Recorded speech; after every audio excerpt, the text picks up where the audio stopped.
Hello साथियों, welcome to my YouTube channel. साथियों, अभी देश में ज्योति मौर्य का केस थमा नहीं था। तमाम बड़े बड़े रिपोर्टर चैनल ने ज्योति मौर्य को रिपोर्ट किया तथा ये मुद्दा अभी ठहरा ही नहीं था कि हमारे भारत देश में एक सीमा विवाद यानी सीमा हैदर जो कि पाकिस्तान से अपने प्यार के लिए भारत में आई है, इनका मुद्दा जोर पकड़ लिया और हमारे भारत देश में अभी ये मुद्दा काफ़ी गर्म मुद्दा है और काफ़ी चर्चित मुद्दा है। ऐसे में मैं सोचा कि जीत क्लासेस 2.0 के सभी सदस्यों को इसके बारे में भी जानकारी जरूर होनी चाहिए। तो ऐसे में साथियों, पबजी, प्यार और भारत, ये तीनों वर्ड के इर्द गिर्द ही ये सीमा हैदर की कहानी घूम रही है। तो हम लोग पहले इसके बारे में विस्तार से जानेंगे तथा ये जो भारत में नेपाल के रास्ते कोई भी आ रहा है, इसके पीछे का ठोस वजह का भी हम लोग इस वीडियो में विस्तार से जानेंगे। आपने वीर जारा मूवी तो ज़रूर देखी होगी। गदर एक प्रेम कथा पार्ट 2 जो कि रिलीज होने वाली है, इसके भी बारे में आप लोग ज़रूर जानते होंगे और पार्ट 3 जैसी रियल स्टोरी भी अब तैयार मानी जा रही है। जी हाँ साथियों, नोएडा के रबुपुरा में इन दिनों एक भारतीय प्रेमी और उसकी पाकिस्तानी प्रेमिका के रिश्तों की नई कथा लिखी जा रही है। आगे इस पर फिल्म भी बन जाए तो कोई आश्चर्य नहीं होगी। यह कहानी बिल्कुल अलग है साथियों। प्रेमी के साथ नई दुनिया बसाने के इरादे से बॉर्डर पार करके सीमा गुलाम हैदर, जिनका उम्र 27 साल बताया जा रहा है, हालांकि कई डॉक्यूमेंट के थ्रू इनका एज जो है वो अभी 21-22 साल भी बताया जा रहा है, वह अपने साथ 4 बच्चों को भी लेकर के आई है। उसे नोएडा के सचिन से पबजी के जरिए इश्क हुआ था और आज वह हिंदू बनने को भी तैयार है और हिंदू बन भी चुकी है। तुलसी पूजा, मूर्ति पूजा और फास्टिंग तथा बिरयानी, ये सब सारी चीज़ों को छोड़ करके वह एक हिंदू परिवार का सभी परंपराओं के साथ पालन कर रही है। यहाँ तक कि उन्होंने बच्चे के नाम भी बदल दिए हैं। सोशल मीडिया पर यह लव स्टोरी चर्चा में है। उस समय भारत में लॉकडाउन चल रहा था जब पहली बार सीमा और सचिन आपस में कनेक्ट हुए थे। ये दोनों जो है वो पबजी से मिले थे। बातें होने लगी। नेपाल में दोनों 7 दिन तक साथ में रहे और आजकल सीमा नोएडा में सचिन के घर पर है। एक इंटरव्यू में सीमा ने अपनी ज़िंदगी के बारे में कई बड़े बड़े खुलासे किए हैं साथियों, ये जो सीमा है सचिन केस में सीएम योगी का भी अभी एंट्री हो चुका है। ये क्या सीएम योगी ने बताया, इसके बारे में भी हम लोग विस्तार से चर्चा करेंगे। दोस्तों, सबसे पहले पबजी से दोस्ती फिर प्यार। पाकिस्तान से नेपाल के रास्ते नोएडा आई 4 बच्चों की मां। इनके ऊपर भारत में काफ़ी बात आलोचना हो रही है कि यह पाकिस्तानी जासूस भी हो सकती है, लेकिन किसी का कहना है कि यह प्यार में पागल होकर के पाकिस्तान से बॉर्डर पार करके भारत में आई है, तो कोई कहता है कि पाकिस्तान ने इसे एक जासूस के तौर पर भेजा है तथा कोई कहता है इसे पाकिस्तान ने इसको और 4 बच्चे को इसलिए भेजा है ताकि भारत में जो कमियां हैं उसको वो देख सके और इसका वो फ्यूचर में फ़ायदा उठा सके। साथियों, सीमा हैदर ने बताया है कि वह पहले एक लड़के को पसंद करती थी लेकिन उससे शादी नहीं हो पाई। सीमा की मोहब्बत से नाराज़ घर वालों ने ज़बरदस्ती उनकी शादी मौजूदा पति से करा दी, यानी मौजूदा शादीशुदा लड़के से करा दी। सीमा ने बताया, कोर्ट मैरिज में मुझसे जबरन साइन कराया गया था। हमारे यहाँ यानी पाकिस्तान में ऐसा होता है, अगर आपने प्यार कर लिया तो लोग इसे गलत मानते हैं, बेइज्जती समझते हैं। मेरे पति की पहली शादी से 2 बच्चे हैं, 2 साल से वह साथ में नहीं है।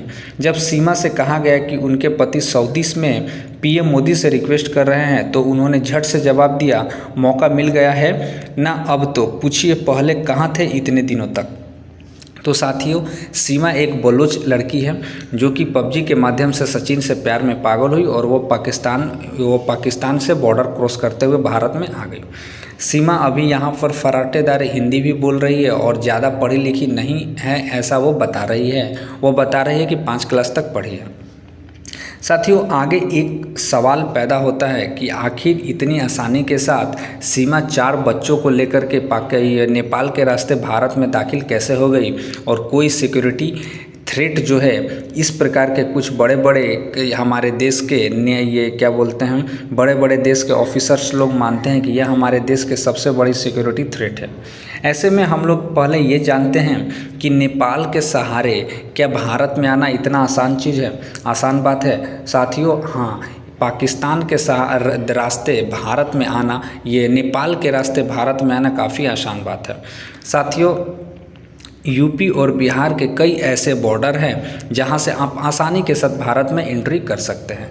ऐसे में साथियों भारत और नेपाल का जो रिश्ता है वो काफ़ी पुराना रिश्ता है।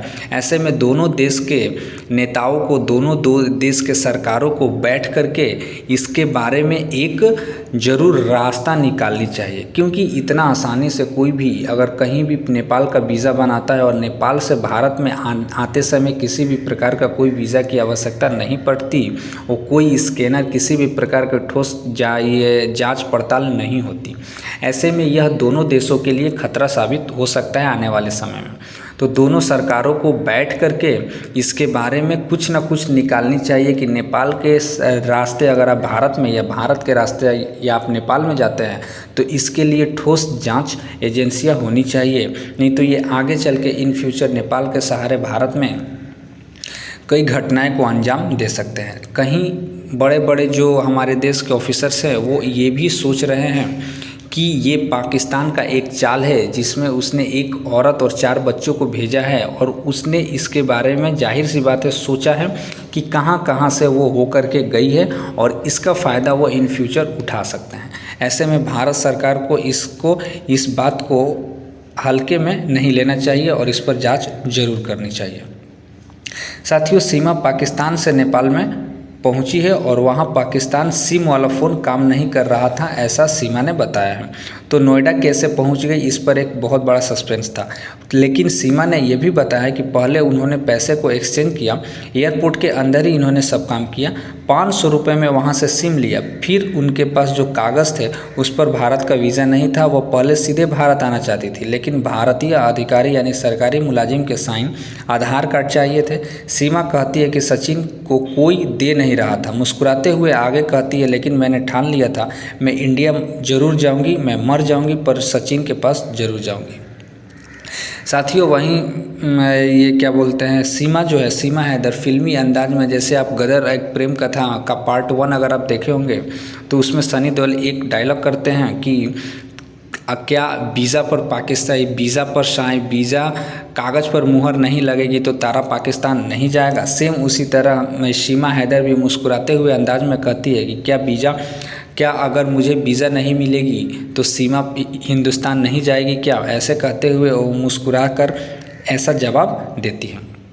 तो साथियों अब हम लोग बात कर लेते हैं कि सीएम योगी का कौन सा जो बयान है वो वायरल हो रहा है। तो साथियों नेपाल के साथ सीमा विवाद पर यूपी के मुख्यमंत्री योगी आदित्यनाथ और नेपाल के प्रधानमंत्री केपी शर्मा ओली के बीच वार पलटवार शुरू हो गया था। ओली ने योगी आदित्यनाथ के बयान को अपमान करार दिया था। नेपाल के प्रधानमंत्री ने योगी पर निशाना साधते हुए कहा कि उनका बयान निंदनीय है। हाल ही में योगी ने नेपाल को चेतावनी देते हुए कहा था कि नेपाल को वह गलती नहीं दोहरानी चाहिए जो तिब्बत ने की थी। ये जो बयान योगी आदित्यनाथ ने नेपाल के विरुद्ध में दिया था, यह बयान काफ़ी वायरल हो रहे हैं। ऐसे में योगी आदित्यनाथ अपने कड़े फैसलों के लिए जाने जाते हैं। योगी आदित्यनाथ ने अपने सारे ऑफिसर्स को सीमा हैदर पर कड़ी निगरानी करते हुए और उससे पूछताछ करने की पूरी छूट दे रखी है कि किसी भी प्रकार का कोई चूक ना हो सके। ऐसे में भारत के इंटेलिजेंस के रडार पर सीमा हैदर और सीमा का प्रेमी जो है सचिन मीणा तथा उसका पूरा परिवार है और उनसे वो काफ़ी घंटों तक पूछताछ भी कर रही है। ऐसे में ये जो हमारे देश के इंटेलिजेंस है वो सभी बहुत अच्छे से पूछताछ कर रहे हैं। वही सीमा भारतीय प्रधानमंत्री और योगी आदित्यनाथ से भारत में रहने की गुजारिश कर रही है और भारतीय नागरिकता की मांग कर रही है। साथियों मैं आपको बता दूं कि भारत में नागरिकता 4 तरह से दिए जा सकते हैं। पहला, अगर आपका जन्म भारत में होता है तो आप भारतीय नागरिक होते हैं। दूसरा, आप भारत में अगर 7 साल रह लेते हैं तो आपको भारतीय नागरिकता प्राप्त हो सकती है। तीसरा, अगर आप भारत में रहते हैं और आपके कोई जन्मे बच्चा जो है वो विदेश में होते हैं तो उसको भारतीय नागरिकता मिल जाती है। और तीसरा, अगर आप भारत में 12 साल तक रह सकते हैं तो आपको भारत में भारतीय नागरिकता मिल सकती है। जिसमें आपको अदनान शमी का भी एक नाम आता है, जिन्होंने बहुत दिनों तक भारत में, कई सालों तक भारत में रहा, अंत में उन्हें भारतीय नागरिकता प्राप्त हो गई। ऐसे में साथियों, आने वाले समय में पता चलता है कि सीमा हैदर जो है वह क्या एक पाकिस्तानी जासूस है या सच में सचिन के प्यार में पागल होकर के पाकिस्तान से भारत में आई हैं। इस पर यह एक जांच का विषय बना हुआ है। इसको हम लोगों को इंटेलिजेंस, पुलिस इत्यादि के सहारे छोड़ देना चाहिए। वो जैसा भी कंक्लूज़न या जैसा भी निष्कर्ष लास्ट में निकालेंगे वो मैं आपको अपने वीडियो के माध्यम से बताऊंगा। हालांकि साथियों, सीमा हैदर को पाकिस्तान से अब धमकियां भी आनी शुरू हो गई है। बलोच के एक लोकल आतंकी डाकू ने कहा है कि सीमा को जल्द से जल्द पाकिस्तान लौटा दिया जाए, नहीं तो बलोच में हिंदुस्तानी मंदिरों और हिंदुस्तानी जनताओं को हम लोग टारगेट करेंगे। ऐसे में देखना होगा कि भारत सरकार का आगे का कदम क्या होता है तथा पाकिस्तान का आगे का कदम क्या होता है, और बलोच के आतंकी जो है, लोकल आतंकी, वो किस प्रकार का कार्रवाई हमारे हिंदू मंदिरों और जनता को के ऊपर करते हैं। तो ऐसे में सीमा हैदर जो है अब पूर्ण रूप से हिंदू बन चुकी है और ऐसे में पाकिस्तान को यह रास नहीं आ रही है और इसके वजह से अब उसे वो थ्रेट, उसे धमकियां भी मिलनी शुरू हो गई है। आगे जो भी न्यूज़ निकल करके इस मैटर पर आएगी मैं आपको इस अपने चैनल के माध्यम से ज़रूर बताऊंगा साथियों। तब तक के लिए धन्यवाद।